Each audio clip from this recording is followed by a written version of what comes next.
Hi hello ನಮಸ್ಕಾರ, welcome back to another video. ಇವತ್ತಿನ video ಬಂದ್ಬಿಟ್ಟು ವ್ಯಾಲ್ಯೂ ಪಾಸ್ವರ್ಡ್ ಬಗ್ಗೆ ಎಕ್ಸ್ಪ್ಲೈನ್ ಮಾಡ್ತೀನಿ.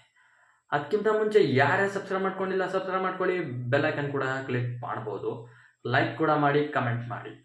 ಡೈರೆಕ್ಟಾಗಿ ವಿಡಿಯೋ ಬೇಕಾದಾದರೆ ವ್ಯಾಲ್ಯೂ ಪಾಸ್ವರ್ಡ್ ಹೆಂಗಾಗುತ್ತೆ ಅನ್ನೋದನ್ನು ನಿಮಗೆ ತಿಳಿಸ್ಕೊಡ್ತೀನಿ. ಈಗ ಫಾರ್ ಎಕ್ಸಾಂಪಲ್ ತಿಳ್ಕೊಳ್ಳಿ, ರೇಡಿಯೋ ನಾವು ಅರ್ಲಿಯಸ್ಟ್ ಡೇನಲ್ಲಿ ರೇಡಿಯೋನ ಯೂಸ್ ಮಾಡ್ತಾ ಇದ್ರು. ಆದರೆ ಈಗ ಯಾರಾದರೂ ರೇಡಿಯೋ ಯೂಸ್ ಮಾಡ್ತಾರಾ? ಇಲ್ಲ. ರೇಡಿಯೋಯಿಂದ ಇಲ್ಲಿಗೆ ವ್ಯಾಲ್ಯೂ ಹೋಯ್ತು. ಎಲ್ಲಿಗೆ ವ್ಯಾಲ್ಯೂ ಹೋಯ್ತು? ಪಾಸ್ವರ್ಡ್ ಆಯಿತು. ಟಿವಿಗಳಿಗೆ ಪಾಸ್ವರ್ಡ್ ಆಯಿತು. ಅದೇ ರೀತಿ ಫೋನ್ಗಳಿಗೆ ರೀಪ್ಲೇಸ್ ಆಗ್ತಾ ಇದೆ, ನಿಧಾನವಾಗಿ ಆಗುತ್ತೆ. ಅದೇ ರೀತಿ ವ್ಯಾಲ್ಯೂ ಕೂಡ ಒಂದು ವಸ್ತುದಿಂದ ಒಂದು ವಸ್ತುಗೆ ಹೋಗುತ್ತೆ.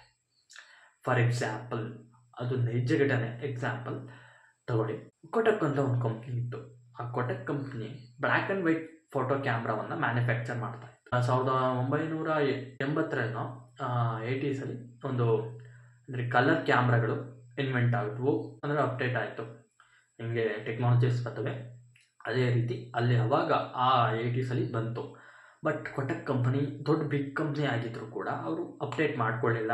ನಮ್ಮದನ್ನ ಎಲ್ಲ ತಗೊತಾರೆ. ಬ್ರ್ಯಾಂಡ್ ವ್ಯಾಲ್ಯೂ ಅನ್ನುವಂಥದ್ದು ಏನು ಮಾಡಿಬಿಡುತ್ತೆ, ಒಂದೊಂದು ಬ್ರ್ಯಾಂಡ್ಗಳಿಗೆ, ಎಲ್ಲದಕ್ಕೂ ಅಲ್ಲ ಬಟ್ ಒಂದೊಂದಕ್ಕೆ ಏನಾಗುತ್ತೆ, ಮದ ಅಂತ ಆ ರೀತಿ ಬರುತ್ತೆ. ಅವರು ನಮ್ಮ ಪ್ರಾಡಕ್ಟೇ ಸಖತ್ ಸೆಲ್ ಆಗ್ತಾ ಇದೆ, ನಮ್ಮದೇನು ಅವಶ್ಯಕತೆ ಇಲ್ಲ, ನಮ್ಮ ಬ್ಲ್ಯಾಕ್ ಆ್ಯಂಡ್ ವೈಟಲ್ಲೇ ಓಡಿಸ್ತೀವಿ ಅಂತ ಅವರು ಒಳಗೆ ಅಂದ್ಕೊಂಡ್ರು. ಸಿಂಪ್ಲಿ ಸುಮ್ಮನಾದರೂ ಅಪ್ಡೇಟ್ ಮಾಡ್ಕೊಳ್ಳೋಕೆ ಹೋಗಲಿಲ್ಲ. ಬಟ್ ಏನಾಯಿತು ಅಂದರೆ 90ಸಲ್ಲಿ ಏನಾಗ್ಬಿಡ್ತು, ಎಲ್ಲ ಅದರಿಂದ ಸ್ವಿಚ್ ಆಗಿ ಸ್ಟಾರ್ಟ್ ಆದರು. ಎಲ್ಲರೂ ಕಲರ್ ಫೋಟೋ ಕ್ಯಾಮ್ರಾನ ಯೂಸ್ ಮಾಡೋಕ್ಕೆ ಸ್ಟಾರ್ಟ್ ಮಾಡಬೇಕು. ಅದರಿಂದ ಪಾಠ ಏನು ಕಲಿಬೇಕು ಅಂದರೆ, ನಾವು ಫಸ್ಟ್ ಆಫ್ ಆಲ್ ನಾವು ಅಪ್ಡೇಟ್ನ ಮಾಡ್ಕೋಬೇಕು. ನಮ್ಮನ್ನು ನಾವು ಅಪ್ಡೇಟ್ ಮಾಡ್ಕೊಬೇಕು, ಡೈಲಿ ಅಪ್ಡೇಟ್ ಮಾಡ್ಕೊಬೇಕು. ನಮ್ಮನ್ನು ನಾವು ಅಪ್ಡೇಟ್ ಮಾಡ್ಕೊಳ್ಳಲ್ಲಿ ಬೇರೆಯವರು ನಮ್ಮ ಹತ್ರ ನಿಂತಿರ್ತಾರೆ. ನೀನು ಬೇಕಪ್ಪ, ನಮ್ಮ ಏನೋ ಒಂದು ಕಂಪ್ನಿ ಇದೆ, ಏನೋ ಇದೆ, ನಮ್ಮ ಬಿಸ್ನೆಸ್ ನೀನು ಬೇಕಪ್ಪ, ನಿನ್ನ ಐಡಿಯಾಸ್ ಬೇಕಪ್ಪ. ನೀವು ಐಡಿಯಾ ಅಪ್ಡೇಟ್ ಮಾಡ್ಕೊಂಡ್ರೆ ಮಾತ್ರ ನಿಮ್ಮನ್ನು ಕರೀತಾರೆ, ಅದರ್ವೈಸ್ ಕರೆಯಲ್ಲ. ಓಕೆನಾ? ಇದೇ ರೀತಿ ಎಲ್ಲ ಥರ ಸ್ಕಿಲ್ಗಳು ಡೆವಲಪ್ ಬೇಕಾಗುತ್ತೆ ನಮಗೆ ಸ್ಕಿಲ್ಸ್.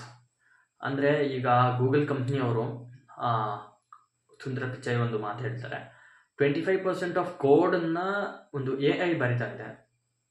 ಅಲ್ಲಿ ಹೋಯ್ತು ಅಂದರೆ ನಮ್ಮ ಯಾರು ಕೋಡರ್ಸ್ ಇದ್ರು ಅವರ ಕೆಲಸಗಳು ಹೋಗ್ತಾ ಇದೆ. ಬಟ್ ಅಲ್ಲಿ ಒಂದು ಕೆಲಸವನ್ನು ಸೃಷ್ಟಿ ಆಗ್ತಾ ಇದೆ. AI ಆಪ್ರೇಟ್ ಮಾಡಲಿಕ್ಕೆ ಜನಗಳು ಬೇಕು. AI ಸುಮ್ಮನೆ ಆಪ್ರೇಟ್ ಆಗ್ಬಿಡುತ್ತಾ? ಆ ಜನಗಳು ಬೇಕು ತಾನೆ, ಅಂದರೆ ಇಂಜಿನಿಯರ್ಸ್ ಬೇಕು ತಾನೆ. ನಾವು ಆ ಸ್ಕಿಲ್ನ ಡೆವಲಪ್ ಮಾಡ್ಕೊಂತು ಅಂದರೆ ನಾವು ಅಲ್ಲಿ ಹೈಯರ್ ಆಗೇ ಆಗ್ತೀವಿ. ಅಲ್ಲಿ ಕಡಿಮೆ ಪರ್ಸೆಂಟೇಜ್ ಆಫ್ ಪೀಪಲ್ಸ್ ಬೇಕಾಗ್ತಾರೆ.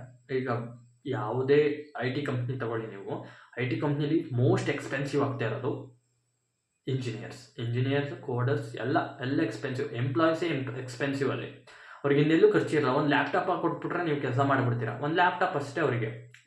ಈಗಂತೂ ಬಿಡಿ, ವರ್ಕ್ ಫ್ರಮ್ ಹೋಮ್ ಎಲ್ಲ ನಡೀತಾ ಇದೆ, ನಥಿಂಗ್ ಟು ವರಿ ಅವರು. ಬಟ್ ಅವ್ರಿಗೆ ಎಕ್ಸ್ಪೆನ್ಸ್ ಆಗ್ತಾ ಇದೆ, ಅದಕ್ಕೋಸ್ಕರನೇ ಕಟ್ ಆಫ್ ಮಾಡ್ತಾ ಇದ್ದಾರೆ. ಕಟ್ ಆಫ್, ಲೇ ಆಫು ಇವೆಲ್ಲ ನಡೆಯೋದೇ ಅದಕ್ಕೆ, ಫೈರು ಎಲ್ಲ ನಡೆಯೋದೇ ಅದಕ್ಕೆ.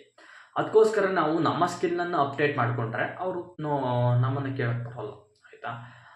ಈ ರೀತಿ ವ್ಯಾಲ್ಯೂ ಮೈಗ್ರೇಟ್ ಆಗ್ತಾ ಇದೆ. ಈ ವ್ಯಾಲ್ಯೂವನ್ ಜೊತೆ ನಾವು ಹೋಯ್ತು ಅಂದರೆ ನಾವು ಇನ್ನಾಗ್ತೀವಿ, ಇಲ್ಲಾಂದರೆ ನಾವು ಹೋಗ್ತೀವಿ.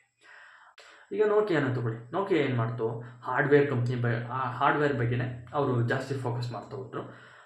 ಅಂದರೆ 2000ಸಲ್ಲೆಲ್ಲ ಸಖತ್ತಾಗಿರೋ ಫೋನ್ಗಳು ಬಿಡ್ತಿದ್ರು. 1100 ನನಗೆ ತುಂಬಾ ಇಷ್ಟ ಆದಂಥ ಫೋನ್ ಅದು. ನಮ್ಮ ಅಪ್ಪಾಜಿಯವರು ಯೂಸ್ ಮಾಡ್ತಿದ್ರು, ಅದರಲ್ಲಿ ನಾನು ಯೂಸ್ ಮಾಡ್ತಾ ಇದ್ದೆ. ಅದನ್ನು ಸಖತ್ ಇಷ್ಟ ಆಯಿತು. ಬಟ್ ಅವರು 2011ರಲ್ಲಿ ಅದರಿಂದ ಇನ್ನು ಮುಂದಕ್ಕೆ ಇನ್ನು ಬರಲಿಲ್ಲ. ಯಾಕೆ? ಅವರ ಚಾಯ್ಸ್ ಮಾಡಿದಂಥ ತಪ್ಪು ದಾರಿಗಳು. ಅವರು ಲೇಟಾಗಿ ಎಂಟ್ರಿ ಕೊಟ್ಟರು. ಅಂದರೆ ಅವರು ಸಾಫ್ಟ್ವೇರ್ನ ಅಪ್ಡೇಟ್ ಮಾಡಲಿಲ್ಲ, ಹಾರ್ಡ್ವೇರ್ನ ಅಪ್ಡೇಟ್ ಮಾಡ್ಕೊತ ಬಂದರು. ಬಟ್ ಅವರು ಸಾಫ್ಟ್ವೇರ್ನ ಅಪ್ಡೇಟ್ ಮಾಡಲಿಲ್ಲ. ಅದು ದೊಡ್ಡ ತಪ್ಪಾಯಿತು. ನೋಕಿಯಾದವರು ದೊಡ್ಡ ಬ್ರ್ಯಾಂಡ್ ಇತ್ತು, ಸಖತ್ ದೊಡ್ಡಿತ್ತು. ಇದೇ ನಾವು ಮಾಡೋ ತಪ್ಪು. Update is most important. ಎಲ್ಲೇ ಆಗಲಿ, ಟೆಕ್ನಾಲಜಿನಂತೂ ಮೋಸ್ಟ್ ಇಂಪಾರ್ಟೆಂಟೇ. ಈಗ ಒಂದು ತಿಂಗಳಿಗೆ ಒಂದು ಟೆಕ್ನಾಲಜಿ ಬರ್ತಾ ಇದೆ. ಈಗ ನಾವು ಮೋಸ್ಟ್ ಇಂಪಾರ್ಟೆಂಟ್ ಆಗಿ ನಾವು ಕಲ್ತ್ಕೊಳ್ತಾ ಇರಬೇಕಾಗುತ್ತೆ. ಈ ಕಲಿಕೆ ಇಡೀ ನಾವು ಸಾಯೋ ಗಂಟಲು ಇದ್ದೇ ಇರುತ್ತೆ. ಕಲಿಕೆ ಅನ್ನೋವಂಥದ್ದು ಯಾವತ್ತೂ ನಿಲ್ಸಂಗಿಲ್ಲ. ನಾವು ಒಂದೊಂದು ಸಣ್ಣ ಸಣ್ಣ ವಿಚಾರಗಳನ್ನು ಕಲಿತಾನೇ ಇರಬೇಕಾಗುತ್ತೆ. ಕಲಿಕೆ ಅನ್ನೋದನ್ನು ಎಂಡ್ ಮಾಡಲೇಬಾರ್ದು. ಇದು ನಮಗೆ ಕಲಿತಾ ಹೋಗ್ತಾಗ ನಾವು ವ್ಯಾಲ್ಯೂ ಜೊತೆನೇ ಹೋಗ್ತಾ ಇರ್ತೀವಿ. ವ್ಯಾಲ್ಯೂ ಎಲ್ಲಿಗೆ ಮೈಗ್ರೇಟ್ ಆದರೂ ನಮ್ಮನ್ನು ಅಲ್ಲಾಡ್ಸೋಕ್ಕಾಗಲ್ಲ. ಇದಾಗಿತ್ತು ಈ ವಿಡಿಯೋ. ಇದರಲ್ಲಿ ನಿಮ್ಗೆ ಏನಾದರೂ ತಿಳ್ಕೊಳ್ಳೋಕ್ಕೆ ಸಿಕ್ಕಿದೆ ಅಂದರೆ ಪ್ಲೀಸ್ ಸಬ್ಸ್ಕ್ರೈಬ್ ಮಾಡ್ಕೊಳ್ಳಿ. ಬೆಲ್ಲೈಕನ್ ಕೂಡ ಕ್ಲಿಕ್ ಮಾಡಿ, ಸಪೋರ್ಟ್ ಮಾಡಿ, ಕಮೆಂಟ್ ಕೂಡ ಮಾಡಿ, ಶೇರ್ ಕೂಡ ಮಾಡಿ. Thank you for watching. As usual ಮತ್ತೆ ಸಿಗೋಣ ಇನ್ನೊಂದು ವಿಡಿಯೋ ಜೊತೆ. Thank you.